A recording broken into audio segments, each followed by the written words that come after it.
തിരുവനന്തപുരം വെള്ളനാട് വീണ്ടും കരടി സാന്നിധ്യമെന്ന ആശങ്ക. ചെറിയകൊണ്ണി സ്വദേശി പ്രമോദിന്റെ വീട്ടിൽ കരടിയെ കണ്ടതായാണ് വിവരം.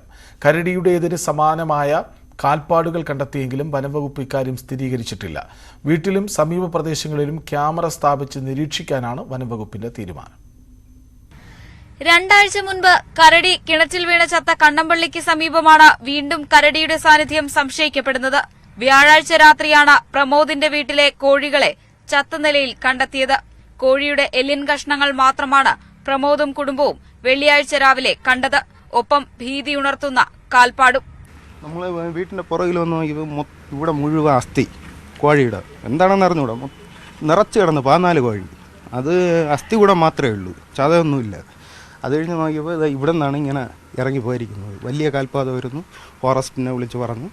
അവരൊന്ന് നോക്കി, എന്താണെന്ന് ഒരു പിടിയില്ല. കരടിയുടേതെന്ന് സംശയിക്കുന്ന കാൽപ്പാട് കണ്ടതോടെ വിവരം വനം വകുപ്പിനെ അറിയിച്ചു. തുടർച്ചയായ ദിവസങ്ങളിൽ കരടി എന്ന് തോന്നിക്കുന്ന മൃഗത്തിനെ കണ്ടെന്ന് നാട്ടുകാർ പറയുന്നു. അതിന്റെ തലഭാഗം താഴ്ന്നതും മേൽഭാഗം ഉയർന്ന രീതിയിലാണ് അത് പോയത്. എൻ്റെ ചേച്ചിയുടെ മോനാണ് അത് മിനിങ്ങാന്ന് കണ്ടത്.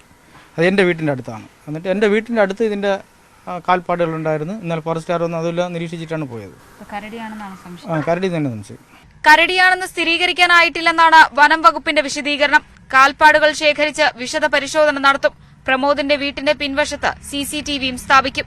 അരുവിക്കര ചെറിയകൊണ്ടിയിൽ പലയിടങ്ങളിലായി കരടിയെ കണ്ടതായാണ് നാട്ടുകാരുടെ സംശയം. വനം വകുപ്പിന്റെ പരിശോധന പുരോഗമിക്കുകയാണ്. നാട്ടുകാർ ഭീതിയിലും. അടിയന്തര പരിഹാരം വേണമെന്നതാണ് അവരുടെ ആവശ്യം. ഹരികൃഷ്ണനൊപ്പം ഐശ്വര്യാനിൽ, ന്യൂസ് 18 തിരുവനന്തപുരം.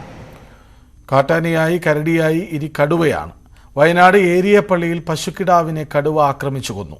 പൊയ്കയിൽ സിന്ധുവിന്റെ 6 മാസം പ്രായമുള്ള കിടാവാണ് ചത്തത്. ഇന്നു രാവിലെ തൊഴുത്തിൽ നിന്ന് 100 മീറ്റർ മാറിയാണ് ജഡം കണ്ടെത്തിയത്.